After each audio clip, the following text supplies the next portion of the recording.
Hello, Moto. One of the reasons that there's been delays is that Hamas is unsure of where all of the hostages are. I think that one of the problems is Hamas is not an honest broker, and I think that we've seen it before. They've made ceasefires before, and Israeli soldiers have died during those ceasefires in previous campaigns. And I think that's something that Israel is looking to protect their soldiers over. And I just think that, look, I apologize, I'm slightly emotional because it's been a very, very long day. And I think that now that at least 13 of them are finally home, it's a wonderful gift. I just hope that the rest of them do come home. And I don't just mean the 50 that are agreed to. I mean everybody that's being held there. And I pray that Hamas actually can live up to the agreement that they went ahead and signed when it came to this ceasefire.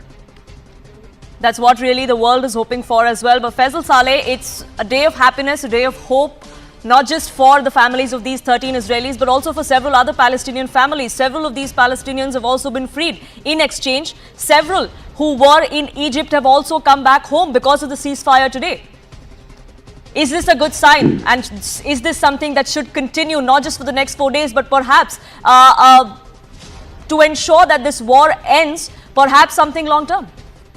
Yeah, ma'am, I'm not seeing any video of you or anybody talking, but I mean, I can continue to talk, but in the meantime, could you Sure, we'll try and fix that. We'll try and fix that, sir, but please go ahead. We can hear and see. I'll talk. Yes. I'll continue talking. Well, I think you did a very good job at the beginning, providing the background and explaining exactly what's happening.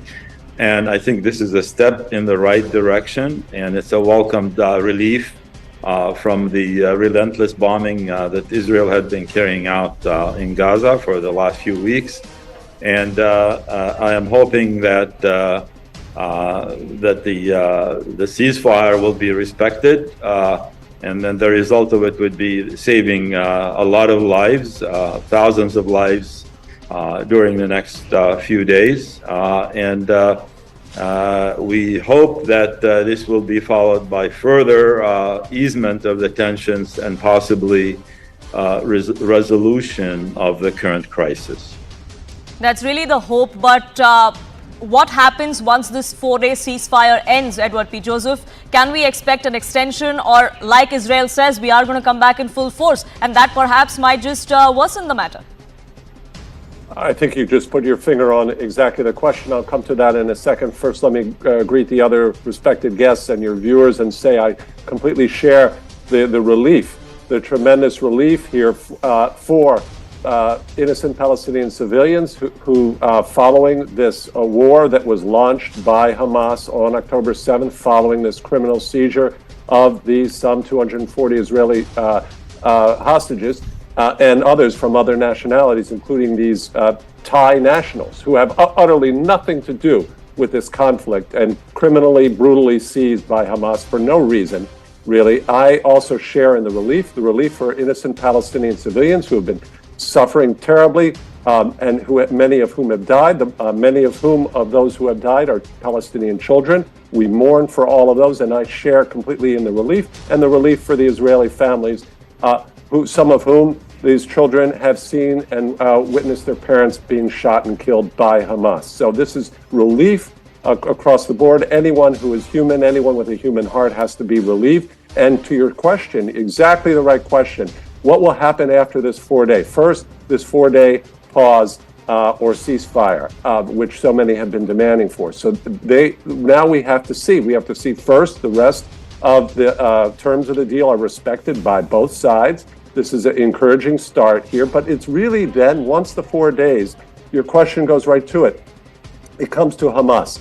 Does Hamas want to protect and prioritize the safety and security and health of innocent Palestinian civilians, or does it want to continue to wage war of extermination on Israel? Not a war of liberation, not a war of two states living side by side, as so many other Palestinians and Israelis want.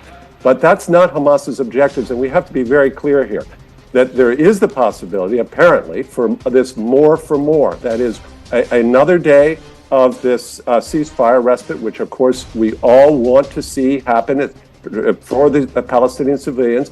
but Hamas has to continue to release 10 Israeli hostages. That was the understanding, to continue this. But does Hamas want that, or does Hamas want to continue its overarching political aim, which is not justice, because justice is not achieved by killing 250, 60 kids at a concert, shooting parents in front of children. That's not the objectives of liberation. That's not liberation. Many Palestinians want and deserve liberation, deserve a Palestinian state, as the United States has stood for and is trying to press for, and President Biden is trying to press for that.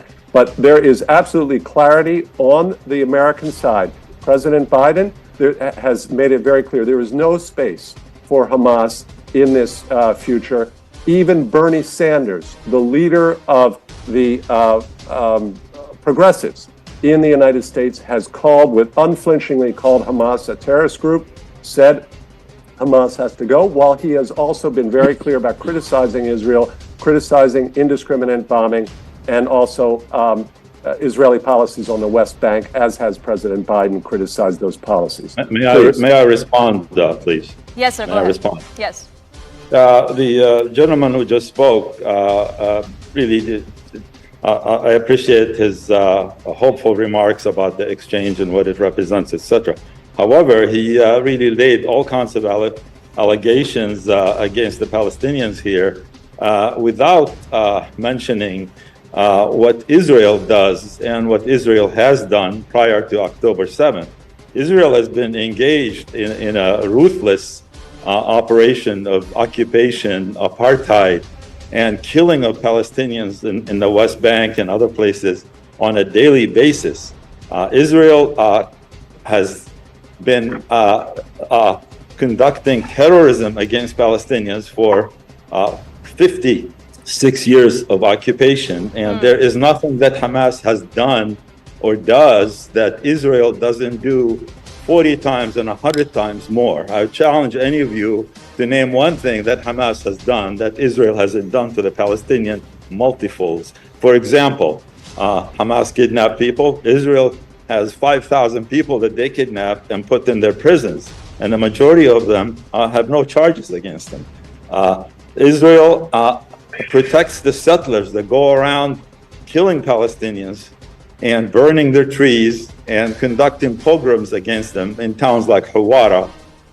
So Israel are not a bunch of Boy Scouts. They're just involved with terrorism as anyone else, and they should be on the State Department list of terrorist states if the United States has been objective and not an ally of the State of Israel. So let's not forget that. Sure. But if we go with this eye for an eye sort of strategy, then where does that leave us, and where does that leave the entire world, not just the region? That's really the question many are asking today as well. But I want to get in Ashok Sajjanhar in as well on this debate. We're getting those visuals coming in of the exchange happening on both sides. We have confirmation that the Israeli hostages have been freed. They're now in Egypt. There is going to be an extensive medical checkup, both physically, psychologically. All of that is going to happen before they actually get to meet with their families. There perhaps is going to be debriefing that happens as well. And on the other side, we have pictures coming in of Palestinians who are also reuniting with their family. But Ashok Sajjanhar, I want to ask you this. Do you think that there is a possibility that Hamas could actually sense leverage in this entire situation? Because they might just dig in their heels, and we had them come out just a short while ago and say that we have enough hostages. We can get all of our prisoners out of Israeli jails. Will they then use that as a bargaining chip and actually dig in their heels? Well, thank you very much, Poonam, for having me on the show. You know, if Hamas had this possibility of freeing all their hostages, getting all their hostages freed, they would have used all that leverage over the last 48 days. And we have seen that really, whatever leverage that might be, and there is significant, considerable leverage, I don't deny that, but it has not worked. You know, as far as Israel is concerned, what it had declared on the 7th of October, that it is going to pulverize the Hamas establishment in Gaza, and they have gone after them relentlessly, and they will continue to do that. So I think Hamas is definitely on the back foot. They might have this advantage of holding the hostages But that also is not been enough to keep Israel restrained in any manner. And I think what is being done today, Israel is giving a breather, just a pause. It's not a ceasefire, and it is getting, its hostages released, and it is providing also some Palestinian prisoners also are being given up. That is, the ratio is 1:3, and here also it is basically children and women who are in prison who are being released, those who might have been the stone pelters and stone throwers. I don't think that the cards are all in the hands of Hamas. I don't think they have the possibility of going back on the deal. It is the pressure on Israel over all these many days, 48 days. International pressure might have come onto Israel, but Israel has stood its ground, and I think it is getting its hostages back basically on its own terms. It has been able to, destroy to a very significant extent the infrastructure of the Hamas in the Gaza Strip. As far as many of the tunnels are concerned, which are under the hospitals or schools or madrasas, etc., they have been captured. So I think the infrastructure there, which Hamas was relying on, that seems to have disappeared. So the only thing what they can do in either 4 days, 6 days, 8 days, I think that that is not all that significant. Maybe getting all their fighters out of the region, out of the zone, so that they can fight.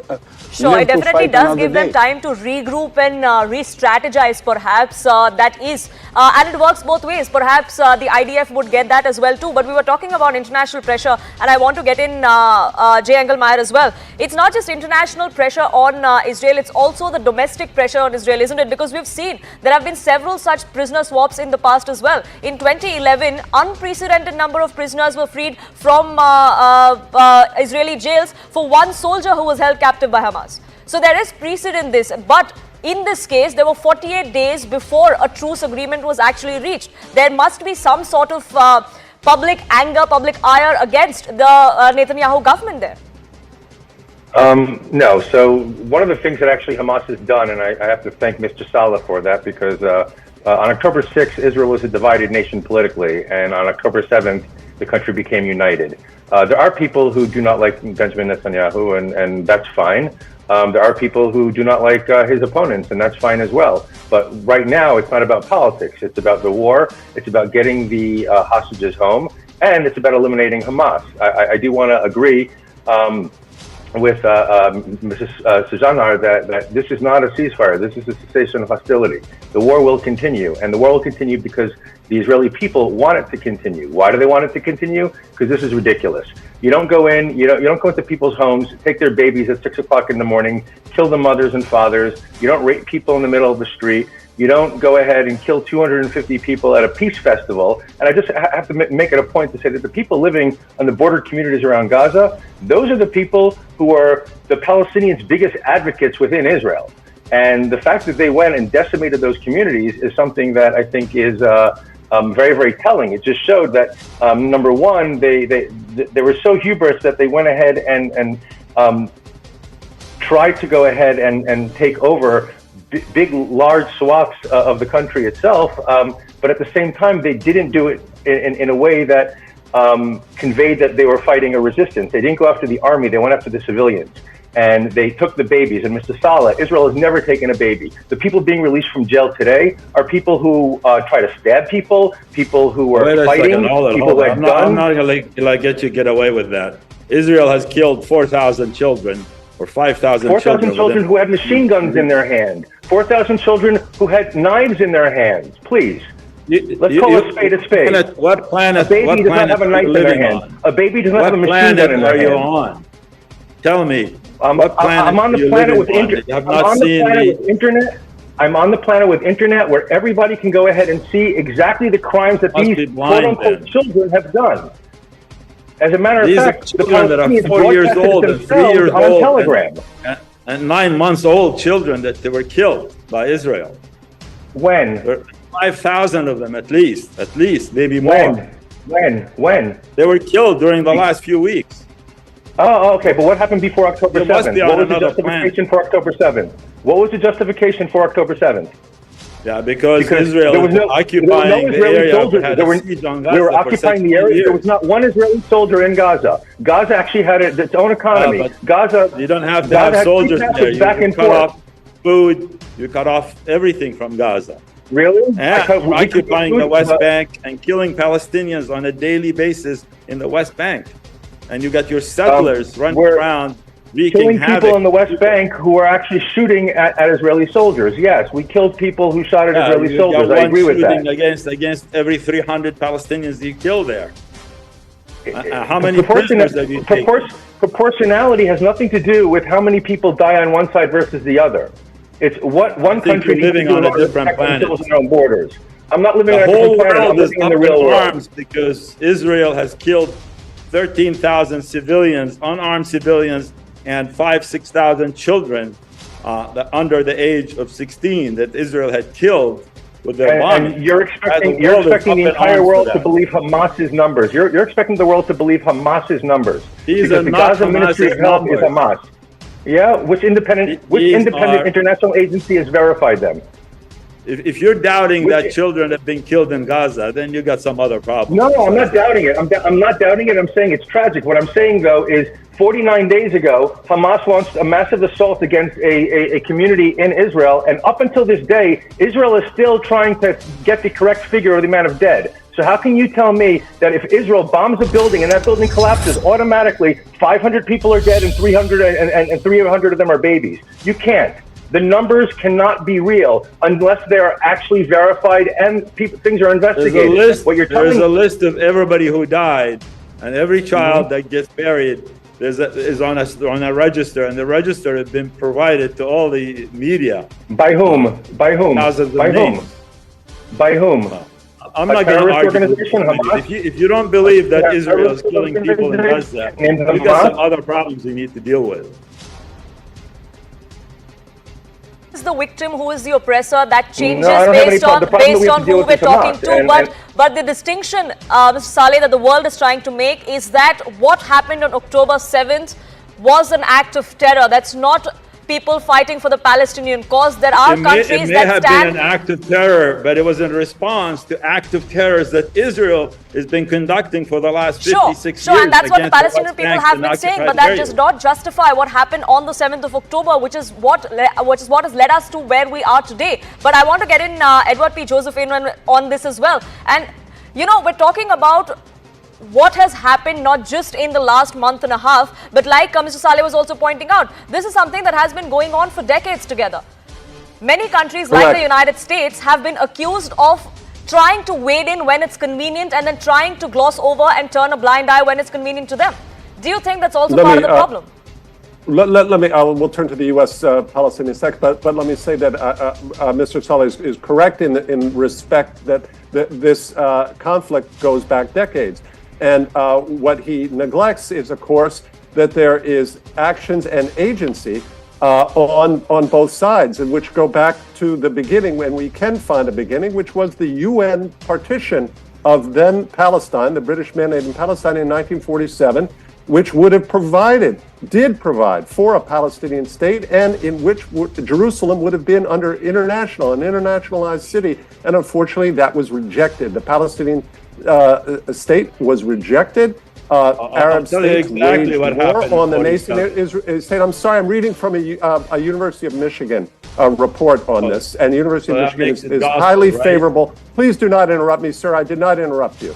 And I conceded to you that there are concerns, and Mr. Saleh, I will concede to you as well that Israeli policies in the West Bank have been oppressive, and this settlement growth is wrong and oppressive. So I'm conceding that to you, Mr. Saleh, and I would appreciate perhaps if you would concede some complicity and mistakes on the part of Palestinians, and especially it would be good if you would acknowledge the mistakes and the policies of Hamas, which are not about liberation. And it is incorrect to say that, because it's not just that Israel was having a blockade It is Egypt that is also providing that blockade. And Mr. Saleh, you need to address why President Sisi also, prior and subsequent to October 7th, maintains the blockade on Gaza. You need to address that. And one other question here. It wasn't because of oppression. Mr. Saleh, please. I did not interrupt you. I ask you respectfully, please do not interrupt me. Hamas's objectives were not liberation. What they were afraid of, the active catalyst for this, was the fear of the deal with Saudi Arabia. And everyone knows that Saudi Arabia would have insisted upon, for diplomatic relations with Israel, would have insisted upon justice for the Palestinians, justice that I want to see, that many also who are Israeli citizens, I am not, I'm an American citizen, but many Israelis also want to see justice for Palestinians. And that would have absolutely been integral to that understanding with Saudi Arabia, and Hamas could not accept that. They would have been marginalized, and their vision for exterminating, annihilating Israel would have been gone. And that's the fact, and that's what President Biden here, we turn to American policy, he understands this. President Biden understands this, and he wrote just this past week in the Washington Post, we stand firmly with the Israeli people as they defend themselves against the murderous nihilism of Hamas. Mr. Saleh, you can take that up with President Biden. That is his position. That is the position. I'm not going to interrupt you, but you can't talk for the rest of the day. Murderous nihilism. Sure. Justice for the Palestinians is what we want to see. Hamas is not part of that vision. And that distinction is something that I was talking about earlier as well. But Faisal Saleh, go ahead. You had a rebuttal to make. Yes, go ahead. Sure. Yeah. First of all, Egypt and some of the other countries that you referred to are client states of the United States, and the United States dictates to them their political position and in full control of all these countries. So let's not bring that as a key factor, because it's not. The Saudi deal, all this stuff is all under U.S. control, and U.S. is supporting Israel 100% and complicit in everything Israel is doing. So basically, for all intents and purposes, these are considered one party in this situation. I mean, I'm a Palestinian. My family had a house and property and businesses in a village 5 kilometers east of Jaffa. We were driven out of there at gunpoint. And that is the biggest injustice that was done to 800,000 Palestinians. And what those year? 800,000 Palestinians are 10 million people. What now. year? What year were you driven out? Just out of curiosity. This particular thing started in 1947 when was your family driven out? Zionist forces. Don't interrupt me, because I didn't interrupt. You wanted no interruption, so you got to give me that too. So there was a plan by the Zionist forces to expel and depopulate all of the Palestinian cities and villages in Palestine, and that began in 47 and went on until well into 1949. The result of it was 500 cities and villages that were totally depopulated, some at gunpoint. There were 36 massacres that took place to terrorize the rest of the population in fleeing. So that is the big problem. That is the fundamental Saleh, I don't think anybody is disagreeing to that. We had Edward P. Joseph also come out and concede to that, the fact that yes, there have been these instances, these excesses in the past, but this is what we're talking about. We're talking about how there is a distinction from what happened, what has been happening for decades, and what happened on the 7th of October, why we're actually here. Unfortunately, I'm completely out of time. I leave it at that. I have to thank you, gentlemen, for joining us here on this broadcast with your perspective. We do hope that this 4-day ceasefire runs successfully. Hostages are back home. Palestinians are back home as well.